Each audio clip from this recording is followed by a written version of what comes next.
Good morning, sir. Good morning.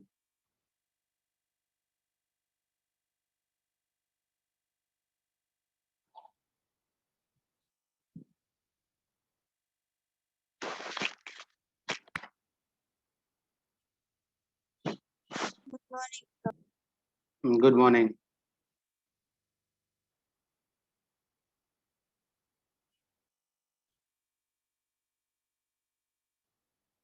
Sir आप homework कब check करोगे? कौन सा होमवर्क? कल का परसों का? देखता हूँ, अभी देखता हूँ।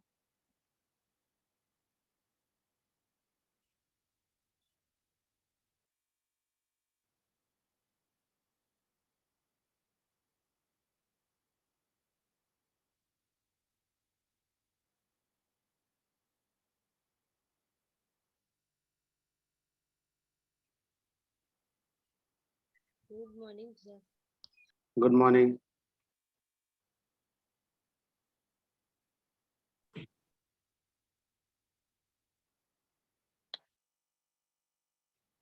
Good morning, sir.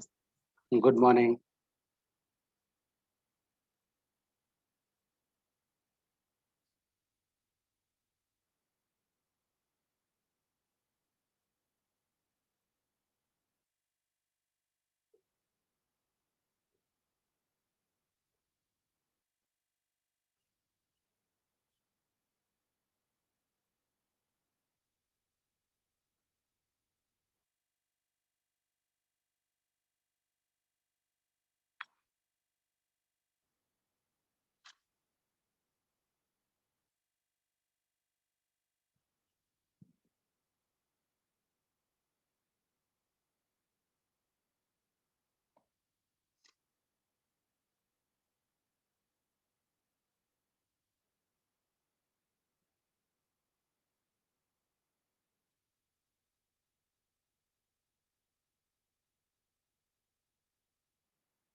Good morning, sir. Good morning.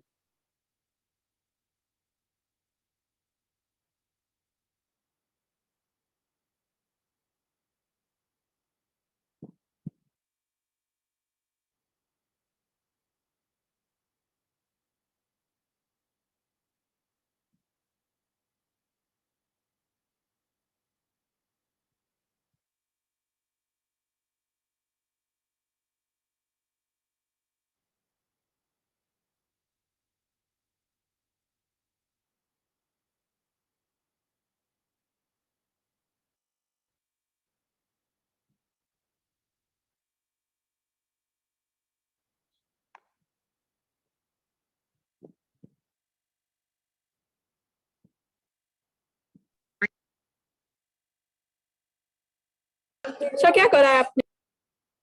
अभी तो 5 मिनट भी नहीं हुए, क्या करा दिया होगा उसमें मैंने? ओह सॉरी, 6 मिनट हो गए हैं। मैं लेट आई नहीं।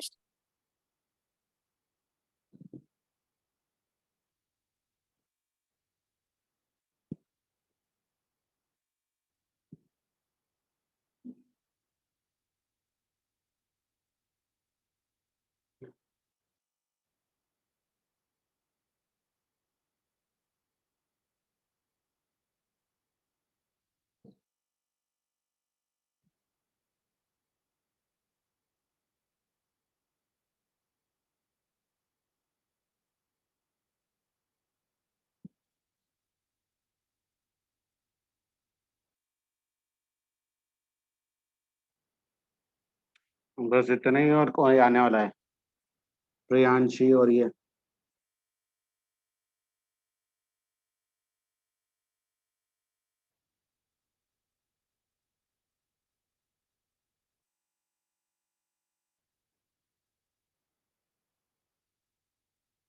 सर शायद सौम्य बाकी है। वो तो बहुत कम ही आता है.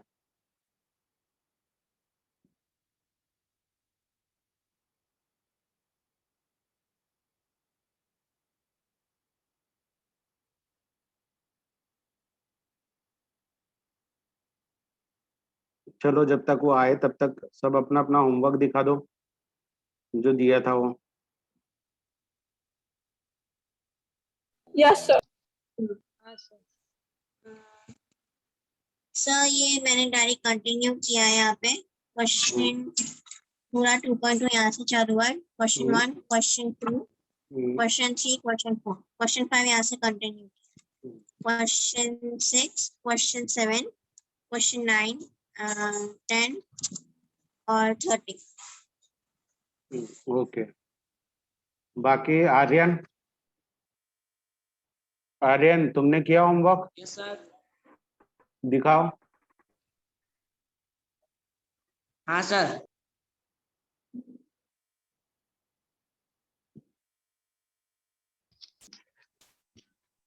सर मैं दिखाऊँ अभी? हाँ दिखाओ।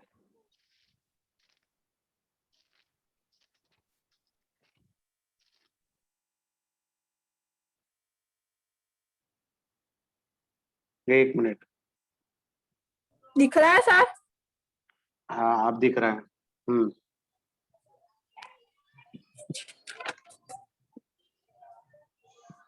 ठीक है, नेक्स्ट।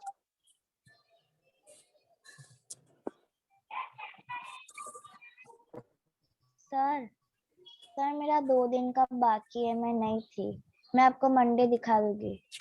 ठीक है।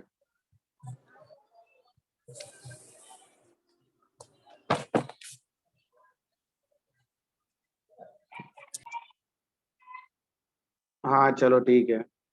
जिया,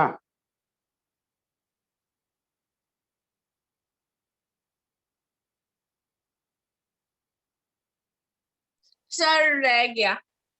क्यों मेरा भाई? अभी फर्स्ट चैप्टर ही आधा बाकी है क्योंकि मैं बीच में नहीं आई थी तो वो लिखना बाकी है। तो तो रफ उसमें ही कॉपी में रह करना था।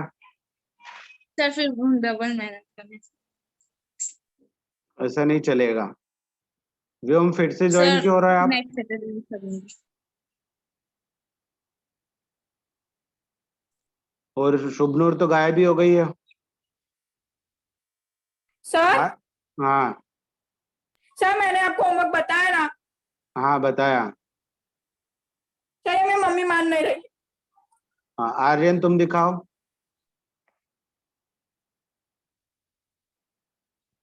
आर्यन। सर 2 मिनट सर में ये अपडेट देखो करके मेरा आपको- है सर। हम्म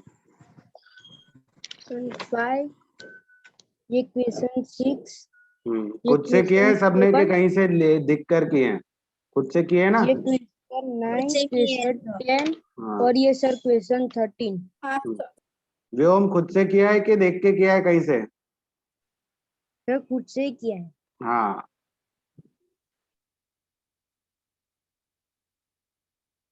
बाकी बच्चों ने तो कंप्लीट कर लेना यहाँ पर। अब पहले तो 9 थे, अब एक साथ कैसे कम हो गए सभी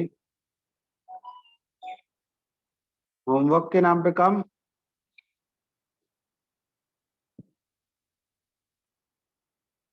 किया? तुमने होमवर्क किया है? सर किया? Sorry sir. क्यों सॉरी क्यों? बेटा 2 दिन का टाइम मिलता है तुमको, एक दिन बीच में गैप भी होता है, फिर भी तुम नहीं कर पाते हो तो मुझे नहीं लगता है कि तुमसे बिजी। तुम तो अनिल अंबानी से भी बिजी हो फिर, अगर होमवर्क नहीं कर पा रहे हो तो। टाइम पे करो, ये नहीं चलेगा। ये स्कूल होता तो अभी मैं बाहर भेज देता तुमको क्लास से। नेक्स्ट टाइम ध्यान रखो सभी, छोटे बच्चे नहीं रहे अब तुम। हाँ जिया क्या बोल रहे थे? सर कृषा कह रही है उसको ऐड करो तो बार बार कह जा रही है। हाँ वो दिखाई नहीं दे रहा है मुझे तो क्रिश है यहाँ पे। उसको बोलो फिर से लॉग आउट करके रिज्वाइन करें। ओके चलो कहाँ तक हो गया था अपना? सर आपको एक क्वेश्चंस करवाने वाले थे जो बच गए थे ना होमवर्क से, वो वाले। कौन कौन से करवाने थे? 10 11 12 8 8 8 भी है? हाँ Yes. 8 11 12 चलो ठीक है, करते हैं।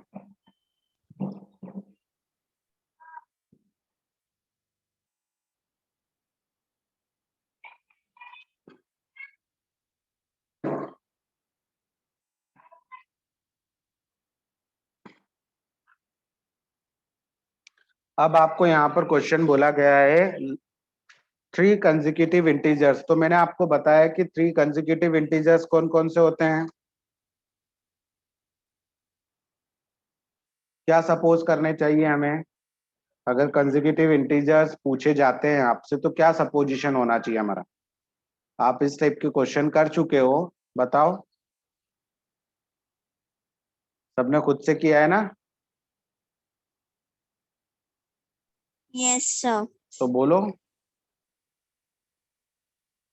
ओके सर, तो अगर हम लोग एक कंसेक्यूटिव इंटीजर को x लेते हैं, सो उसके बाद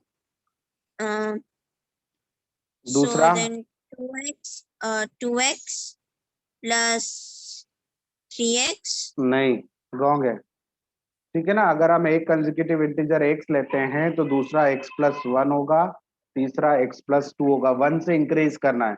2x 3x तो हम मल्टीप्लाई कर रहे हैं उसे, ठीक है।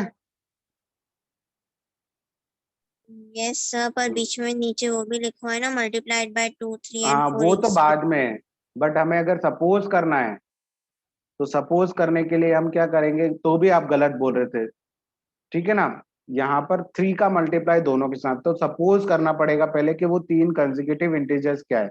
तो यहाँ पर हम सपोज करते हैं, जैसे सेट कह सकते हैं कि let 3 consecutive integers are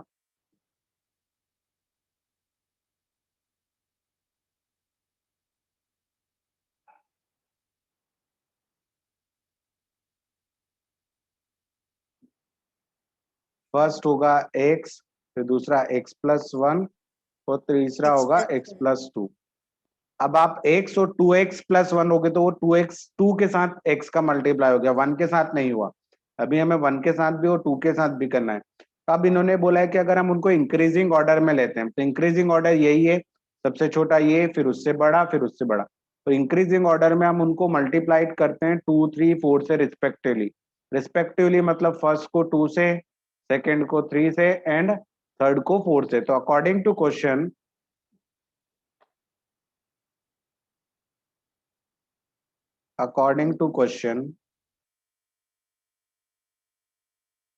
we have to multiply first one by 2, second one by 3 and third one by 4. So the sum of three numbers are 74. अगर हम उनको 2 से 3 से और 4 से मल्टीप्लाई करके उनका सम निकालेंगे तो वो किसके इक्वल होगा, 74 के। नाउ 2x इस 3 का मल्टीप्लाई x के साथ भी और 1 के साथ भी, देन 4 का मल्टीप्लाई x के साथ भी और 2 के साथ भी, so that 2x 3x and 4x कितना हो जाएगा,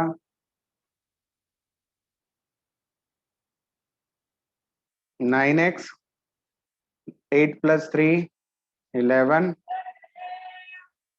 11 को उधर ट्रांसफॉर्म करेंगे या ट्रांसपोर्ट करेंगे, 74 माइनस 11 कितना होगा, 53. So answer 7x, 8x and 9x. 63। तो x की वैल्यू हो जाएगी 63/9 and x is equal to 7। तो ये हमें x की वैल्यू मिली, ठीक है ना। तो फर्स्ट नंबर क्या होगा, X, x 7. Is equal to 7। Second number 7 x plus 1 equals to 7 plus 1 equals to 8.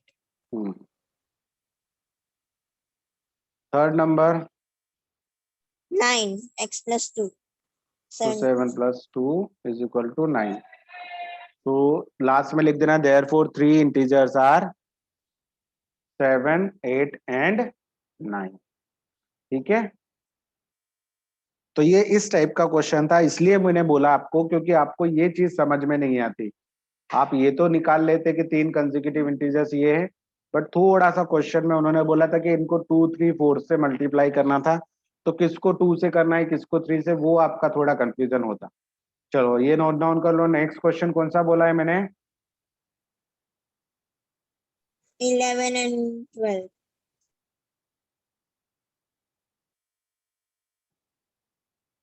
Baichung या बाईचुंग ऐसा कुछ नेम है इसका, तो इसको देखते हैं। चलो अब देखो, ये है एक क्वेश्चन बहुत ही समझने वाला, ठीक है। तो यहाँ पर हम समझेंगे कि बाईचुंग है, बाईचुंग के फादर है और उनके ग्रैंडफादर है। तो यहाँ पर तीनों की एज में हमें क्या करना है, रिलेशन दिया हुआ है और वो निकालना है। तो देखो फर्स्ट हम रिलेशंस को रीड करते हैं और फिर उससे समझने की कोशिश करते हैं। तो Baichung's father is 26 year younger, younger मतलब छोटे, यंगर मतलब छोटा और ओल्डर मतलब बड़ा, ठीक है ना। यंगर ब्रदर आप बोलते हो ना, जैसे this is my, she is my younger sister और he is my younger brother, तो आप क्या बोलते हो, छोटा भाई या बहन है। और ओल्डर मतलब बड़ा। तो यहाँ पर लिखा है बाईचुंग्स फादर इज 26 ईयर यंगर, मतलब 26 साल छोटे हैं किससे, बाईचुंग के ग्रैंडफादर से। तो यहाँ पर हम लिखेंगे, तीन रिलेशंस बताए यहाँ पर देखो, BGF, BGF का मतलब होता है बाईचुंग्स ग्रैंडफादर, फिर BF मींस बाईचुंग्स फादर और ये बाईचुंग। तो इन दोनों के बीच में कितना डिफरेंस है, 26 ईयर का। Baichung's grandfather and Baichung's father में कितना डिफरेंस है, 26 ईयर का। And Baichung's father is 29 year older, मतलब बड़े हैं किससे, बाईचुंग से।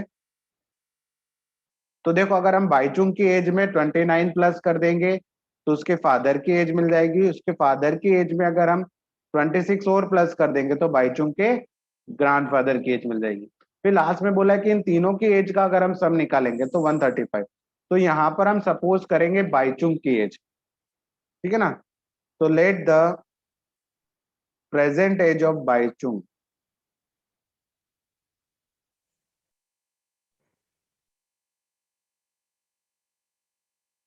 तो हमने मान ली वो x ईयर्स होगी, ठीक है ना।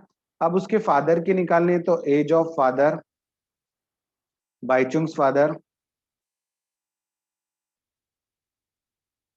बाईचुंग्स फादर, तो वो कितनी हो जाएगी, तो वो कितने बड़े हैं बाईचुंग से, 29 ईयर्स बड़े हैं।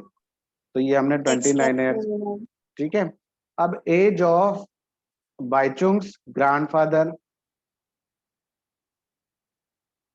X plus 29 years plus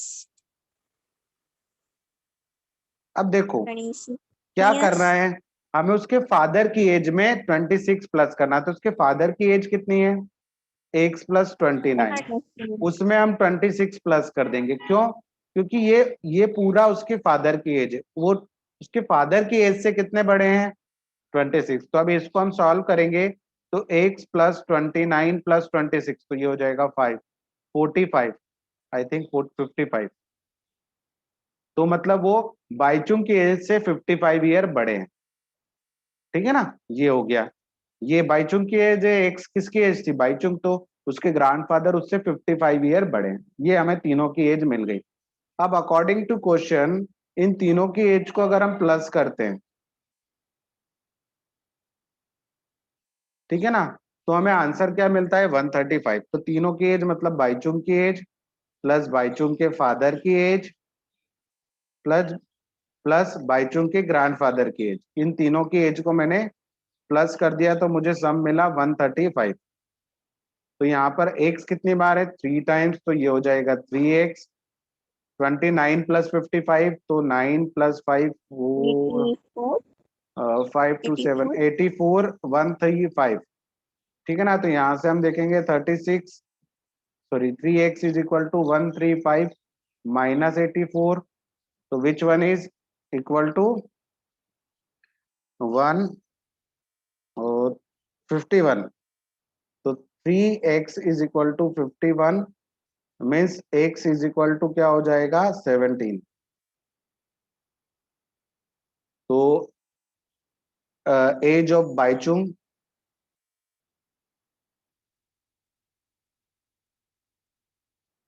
x is equal to 17 years. ठीक है ना, बाइचुंग की एज कितनी है 17 year. Age of Baichung's father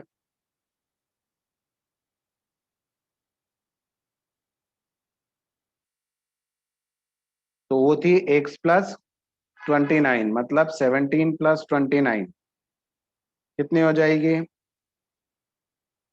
46 years. ठीक है ना, एज ऑफ ग्रैंडफादर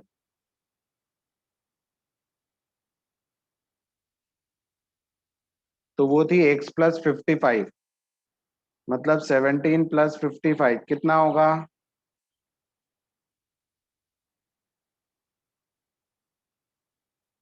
72 ईयर्स। तो तीनों की एज मिल गई 17। फर्स्ट बाइचुंग की एज 17 ईयर, बाइचुंग के फादर की एज 46 ईयर एंड बाइचुंग के ग्रैंडफादर की एज 72 ईयर। तो इस टाइप से हमें क्वेश्चन को सॉल्व करना था। आया समझ में? सर हाँ सर ये 84 कैसे आया? बेटा, ये 84 मैंने इन दोनों को प्लस किया ना, 29 और 55 को। ओके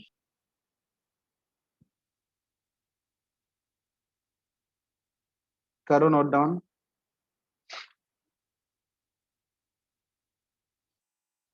जीत पटेल, बेटा आप आज इतने दिनों के बाद क्यों आए हैं आप क्लास में? पहले नहीं पता था आपको?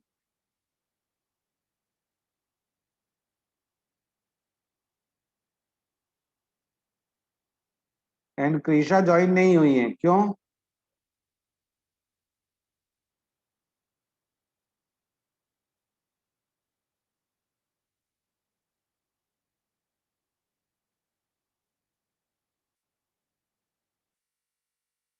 किया नोट डाउन? Yes sir. चलो अब आगे बढ़ते हैं।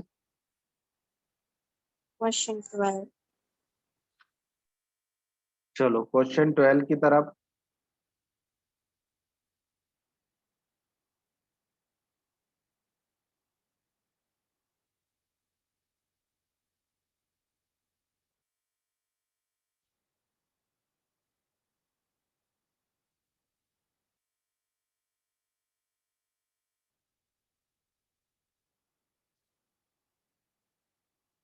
तो question is 15 years from now Ravi age will be. देखो आज से 15 साल बाद, रवि की जगह आप अपना खुद को समझो कि आज से 15 साल बाद मेरी एज 4 टाइम्स हो जाएगी आज की एज से, प्रेजेंट की एज से मेरी एज कितनी हो जाएगी 15 साल बाद कितनी हो जाएगी 4 टाइम्स। मतलब प्रेजेंट एज में और 15 ईयर्स आफ्टर 15 ईयर्स की एज में कंपैरिजन हो रहा है। तो हमें पहले दोनों एज पता होनी चाहिए, अभी की एज और आफ्टर 15 ईयर्स की एज। तो हम सपोज करते हैं यहाँ पे let the present age of Ravi.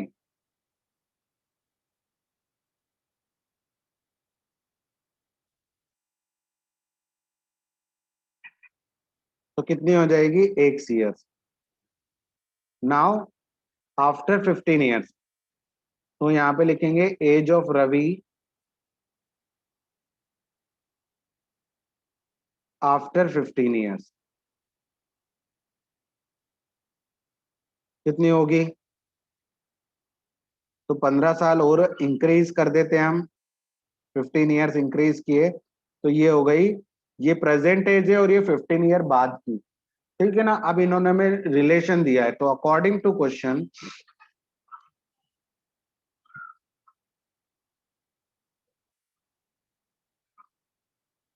क्या रिलेशन दिया है कि ये एज और ये 15 साल बाद वाली एज दोनों में एक रिलेशन दिया है। तो ये दोनों इक्वल हो सकती है क्या? नहीं हो सकती। क्यों? क्योंकि अभी की एज और 15 साल की बाद की एज में दोनों में इक्वलिटी हो ही नहीं सकती है, अभी कम होगा और 15 साल बाद 15 साल इंक्रीज किए। तो इन्होंने बोला है कि अभी की एज को अगर मैं 4 टाइम्स कर दूं तो ये हो जाएगी 15 साल बाद जितनी एज होगी उसके इक्वल हो जाएगी। तो हमने प्रेजेंट एज में 4 का मल्टीप्लाई किया because it is 15 years after 15 years age is equal to 4 times of present age. देखो 15 ईयर्स फ्रॉम नाउ, आज से 15 साल बाद रवि की एज आज की एज की 4 टाइम्स हो जाएगी। तो आज की एज कितनी है, ये है, इसकी 4 टाइम्स कर दें तो ये हो गया 4x is equal to x plus 15।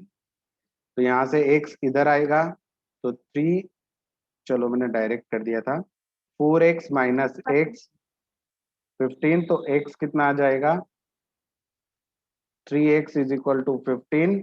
तो x, तो प्रेजेंट एज ऑफ रवि कितनी होगी 5 ईयर। आफ्टर 15 कितनी हो जाएगी 20, तो आज की एज की 4 टाइम्स हो जाएगी ना। तो यही चीज इन्होंने बोली है। तो बस बहुत इजी था, बट समझना थोड़ा सा, इसलिए मैंने आपको बोला था क्वेश्चन बहुत इजी था, 2 मार्क्स में पूछा जा सकता है। करो नोट डाउन।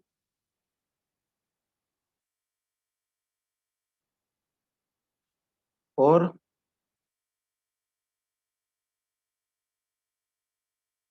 डिनोमिनेशन वाले क्वेश्चंस किए आपने 14, 15, 16 Yes. सारे हो गए। 14, 15, 16 ट्राई किए सभी ने कि नहीं किए हैं? सर आपने होमवर्क तो दिया था। हाँ सर कर तो दिए। बाकी बच्चों की आवाज नहीं आ रही, सिर्फ 2 ही बच्चों की आ रही है क्योंकि उन्होंने किए ही नहीं है। और आर्यन ने तो अभी तक दिखा ही रहा है मुझे नोटबुक। आर्यन अभी तो वो नोटबुक ढूंढने में ही लगा हुआ है ना आर्यन? बेटा तुम्हारे लिए काउंसलिंग सेशन होना चाहिए इन बच्चों के लिए कि जो पढ़ाई तो करते हैं बट उनका होमवर्क कंप्लीट नहीं होता है। वो फिर बाद में फिर वो इसीलिए होमवर्क कंप्लीट नहीं होता है, इसीलिए मार्क्स भी कम आते हैं, क्योंकि रिवाइज करने के लिए उनके पास कुछ होता ही नहीं है, किसमें से रिवाइज करें।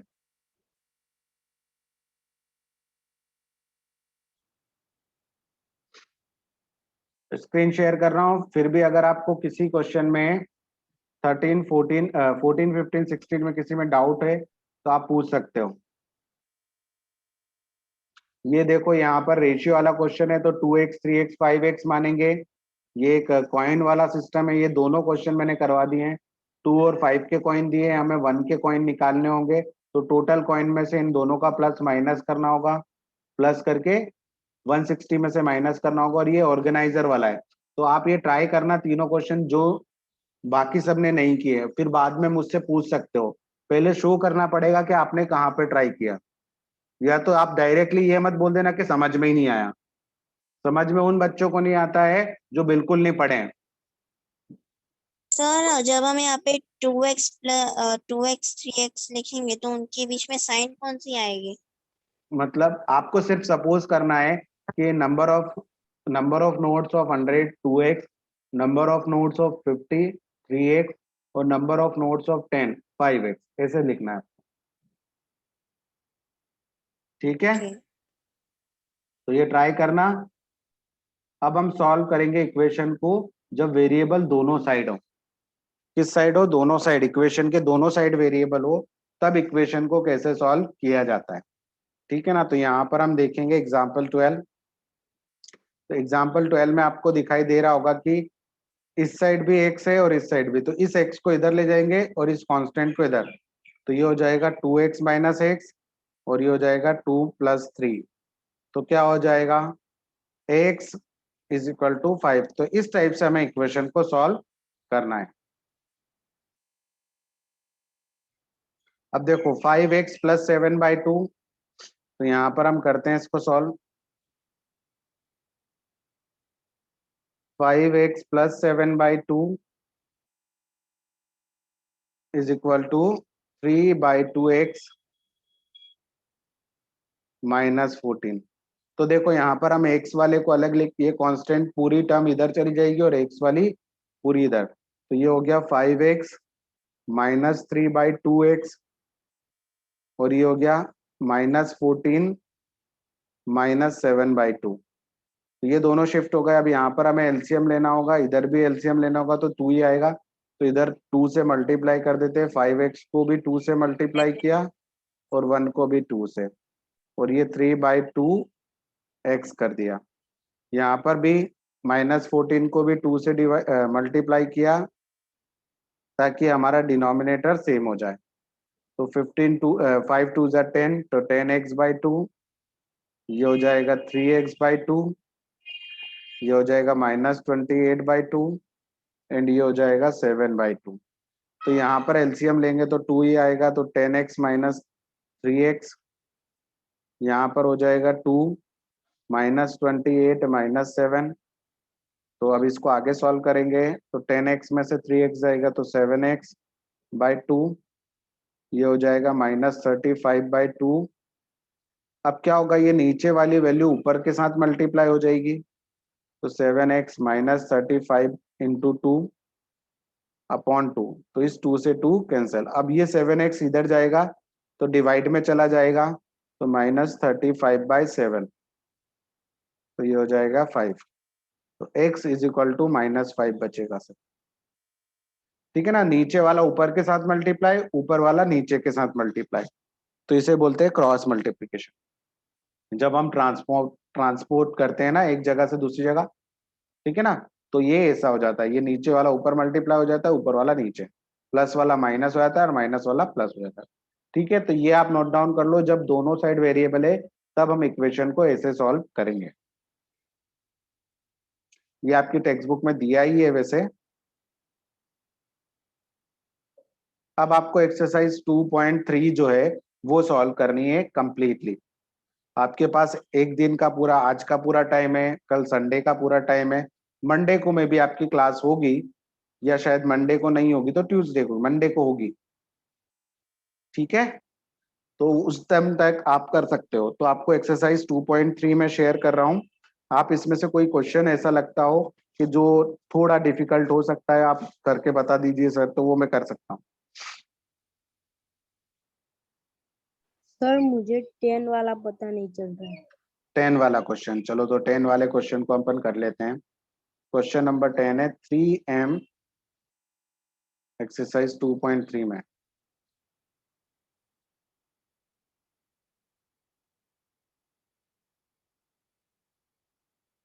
टेन वाला क्वेश्चन है 3m is equal to 5m minus 8/5। तो हम क्या करेंगे, ये -8/5 को तो इधर ही रखेंगे, ये 5m को इधर ट्रांसपोर्ट कर देंगे, तो 3m - 5m और -8/5। ठीक है, ये हो गया। 3m में से 5 जाएंगे तो कितने, 3 में से 5 तो -2 बचता है, तो -2m, और ये हो गया -8/5।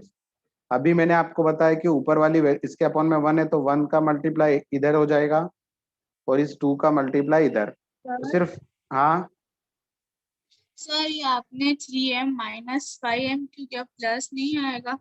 प्लस क्यों आएगा बेटा, ये इधर से इधर जाएगा तो माइनस का नहीं हो जाएगा। जैसे इधर 2x is equal to x + 5 होता है, तो ये x इधर जाता है तो माइनस का नहीं हो जाता है। तो ये 3m तो पहले से इधर है, 5m इधर जाएगा तो माइनस का नहीं हो जाएगा। हाँ। ठीक है, तो ये हो गया, तो ये -2 इधर अपॉन में आ जाएगा। ठीक है ना, -2 5 के अपॉन में आ जाएगा।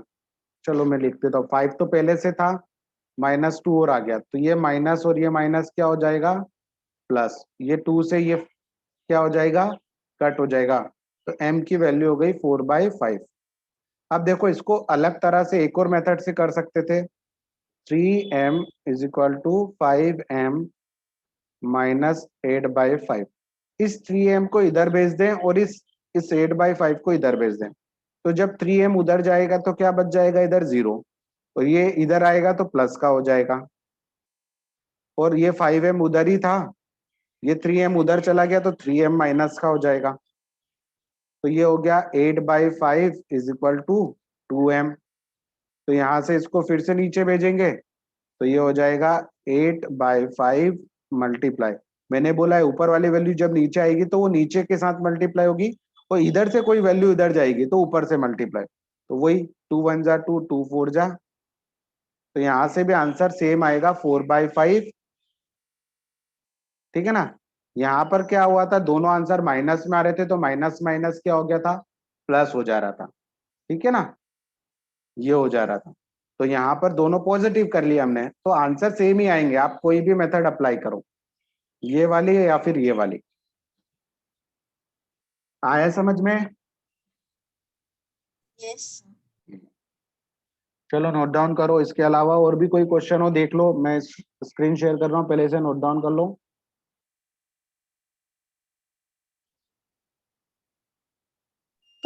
कर लिया सर।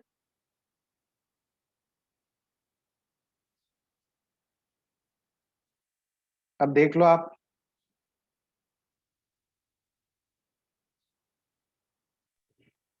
सर 8 या 9 वाला करवा दो। 8 वाला या 9 वाला कोई भी करवा दो। चलो 8 वाला कर लेते हैं। 8 या 9 में मैं देख लेता हूँ कौन सा टाइप है।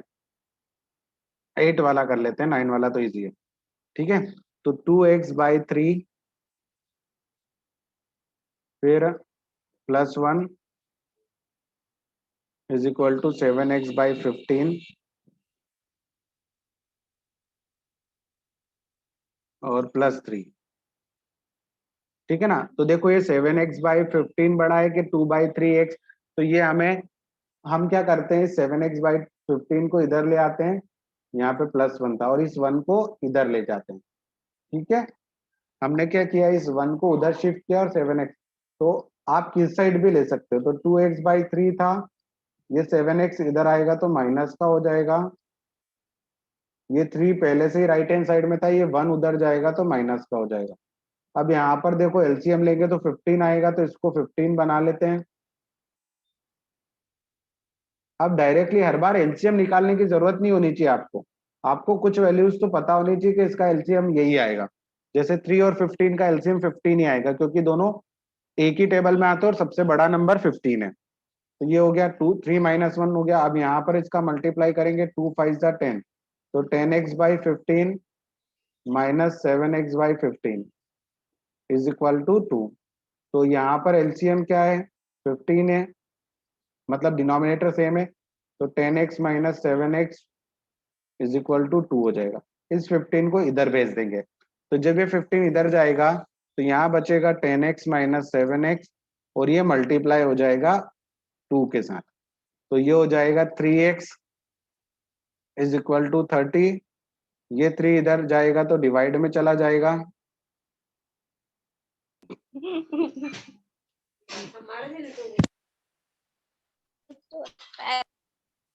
तो आंसर आ जाएगा x इज इक्वल टू 10। कर लो नोट डाउन।